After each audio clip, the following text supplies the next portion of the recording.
if this episode goes to plan, we could be just days away from the end of this series. Conversely, if it doesn't go to plan, I'm worried. I've pulled out all the stops. I've got my classic Kev merch knocking around. I've got the pug mask is over there somewhere. We need this. We've got to win today, and we've got to do it without Piazza.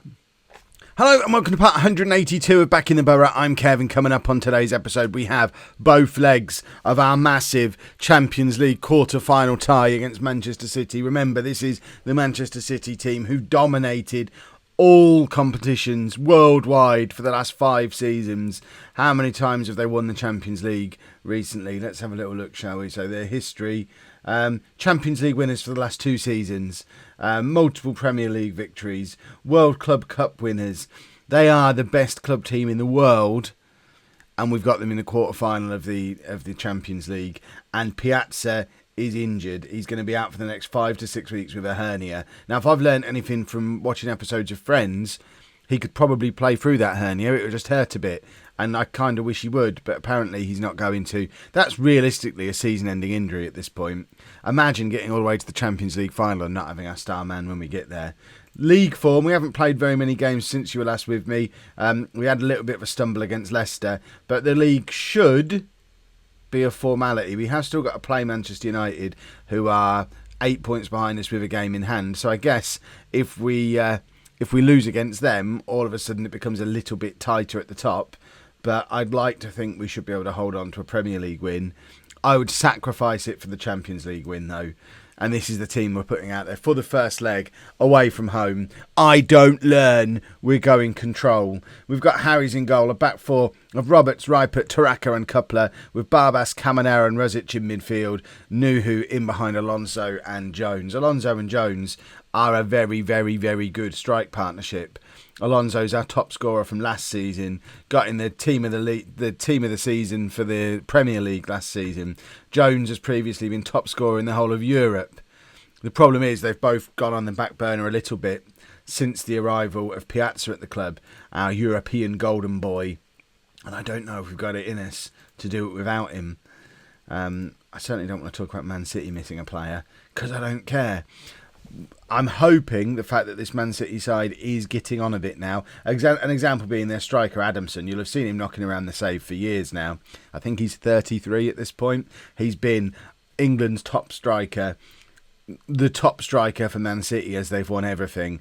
I do wonder if, along with a few other members of this Man City squad, maybe he's just got a little bit past it. I mean, why am I saying that at the start of 2 legs? Obviously, he's going to score 6 goals now. There's his first. He's not past it, is he? Because he's already got a goal. Brilliant.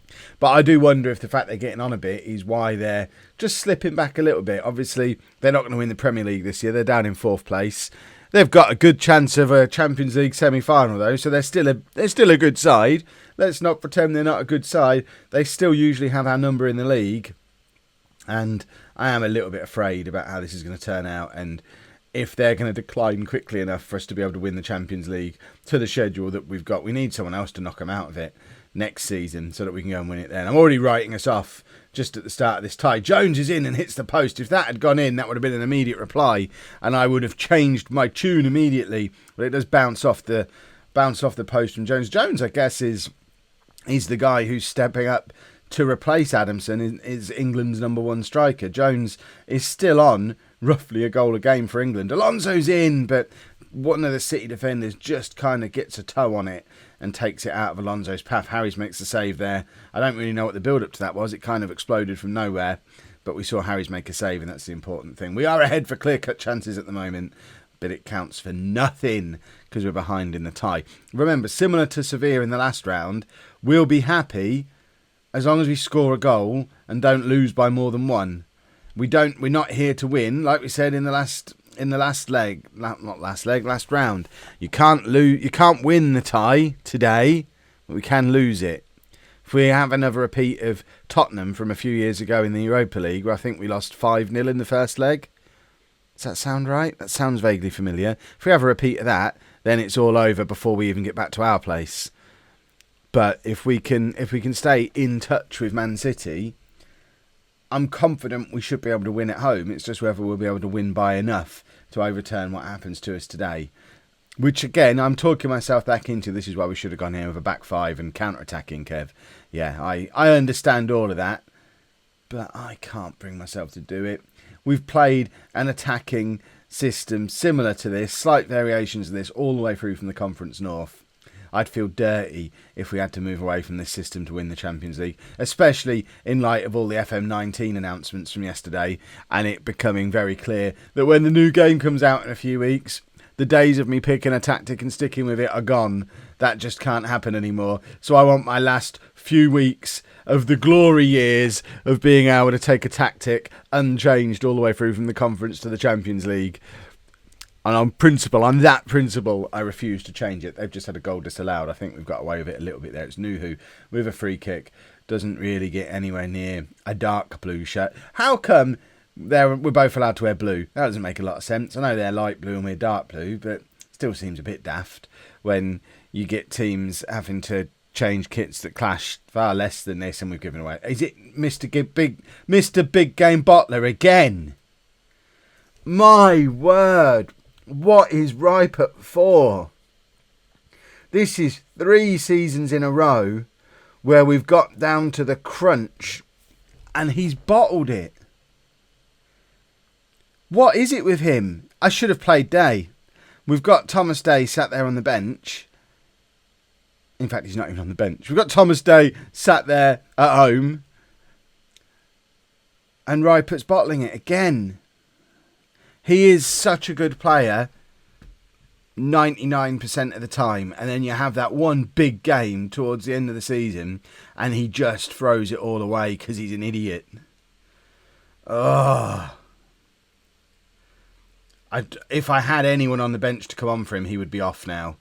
Because I'm worried he'll get himself sent off now. He's already on a yellow. He'll round it off with a red card. We don't have a centre-back on the bench. Do we play him in the second leg or do we bring Day in? When Taraka and Ripert, but that's been our back four pretty much throughout this entire season. Do we really leave out? I mean, I would say Ripert is our best centre-back. Do we really leave him out? Because we're afraid of him having a rush of blood to the head, especially now he's already had it. Right, we need a goal. 2-0 down going into the second leg. He's a tall mountain to climb. Alonso's not playing well, so we're going to bring on Mustafa. Swap those two over. We've got the 2 former Burnley boys up front. Nuhu's also not playing well. We have got Fernandez on the bench. I don't know if taking Nuhu off is not a good idea in this situation. We can take off Barbas and bring on Francisco, though, just to try and offer us something a little bit different in midfield. It allows us to shuffle the midfield around as well and do that, which is a much better shape for the midfield. Gets Caminero a little bit further forward where he is more dangerous. But if we can see the third here, it's all over. It'll be Tottenham all over again. Nuhu collects on the edge of the area but gives the ball away. That's so unlike Nuhu. We need a goal. That's the only reason Nuhu's still on the pitch, because we've got to find a goal from somewhere. And without Piazza, we don't look like the same goal threat we have for the rest of the season. City are all over us, and there's their third. And I think the Champions League dream for this season is over. We are going to have a special second leg to come back from this, because we have not looked competitive at all. Oh, this is problematic. The whole defence has been poor. Look at the state of those ratings for our defenders.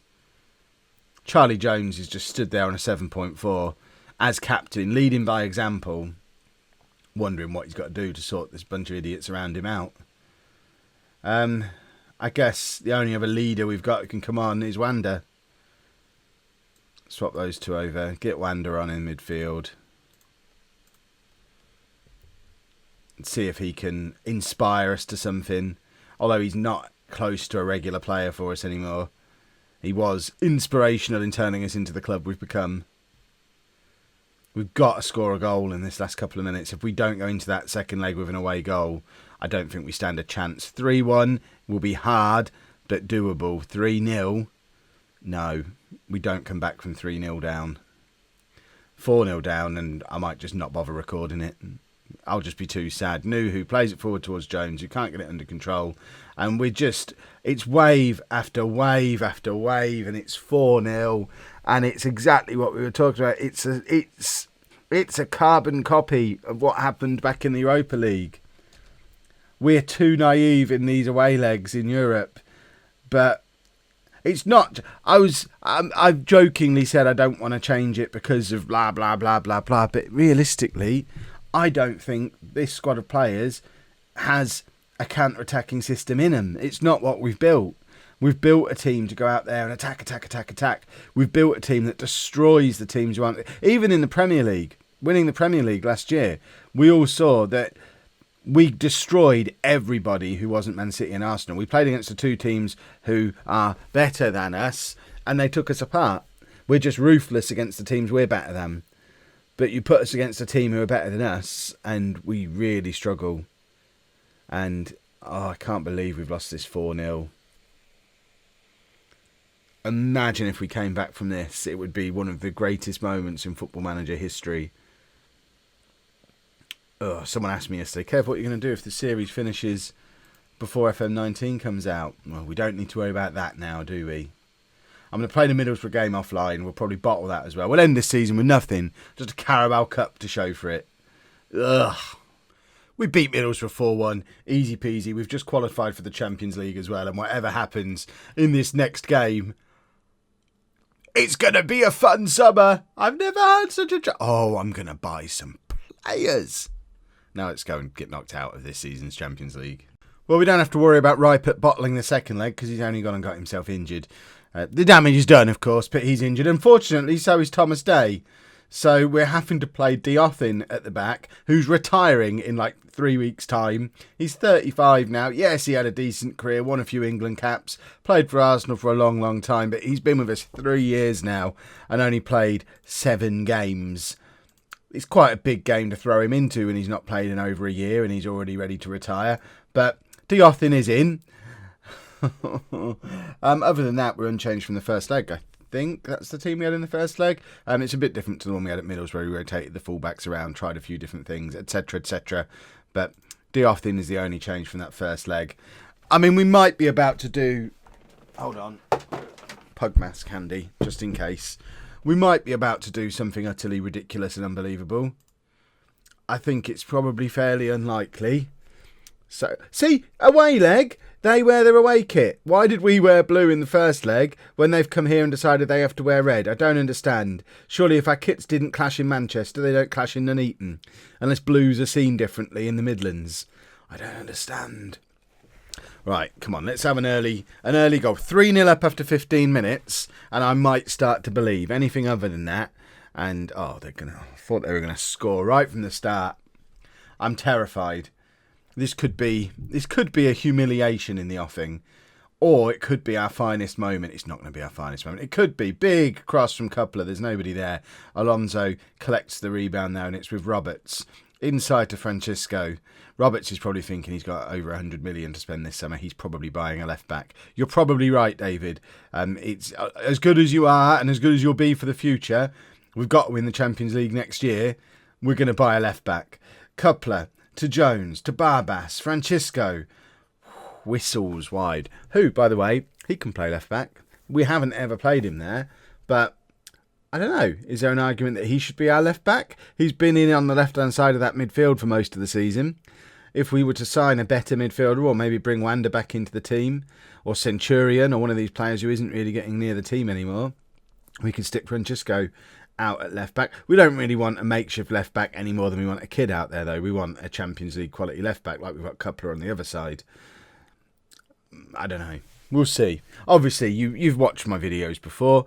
You know that if the opportunity to spend £100 million on a striker comes up, I'm probably going to do that, even though we've already got more than enough strikers to get the job done. But really, we've only got 2 world-class ones and a very good one in Alonso. Mustafa's just a decent Premier League striker. I could do with a 4th striker. Get rid of Mustafa. I'm not against that. I really shouldn't spend the money on a striker, though. 36 minutes in, we've not really shown any signs of getting back into this game.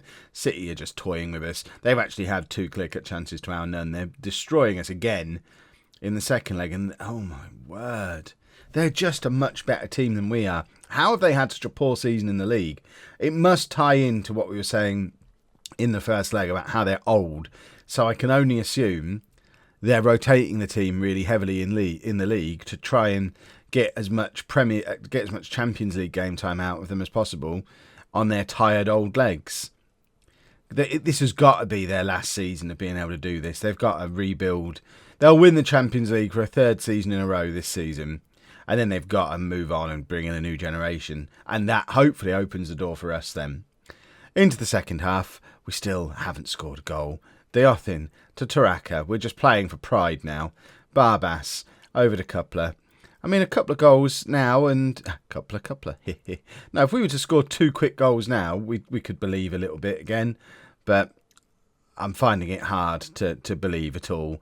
Barbas to Francisco. To Alonso. We've got Nuhu. Nuhu got a hat-trick in the last game, by the way. So his scoring boots are well and truly on. Coupler. Out wide. Cross into Nuhu. Nuhu scores. I told you scoring boots were on. He must have put his feet on his head. 1-0 on the night. Still 4-1 down on aggregate. But obviously it was only ever going to be Nuhu who dragged us back into this tie. Barcelona are interested in him again. We had all the big teams sniffing around him a few years ago when he was in this kind of form. Strangely, no one wanted him when he was sat on our bench for a couple of years, but now he's had a superb season again. Age 29, Barcelona are back interested, and part of me thinks if we were to get like an £80 million offer from Barcelona, as an example, I don't expect an offer anywhere near that, but if we were to get silly money as an offer from Barcelona, I still think we'd probably let him go. I might be mad.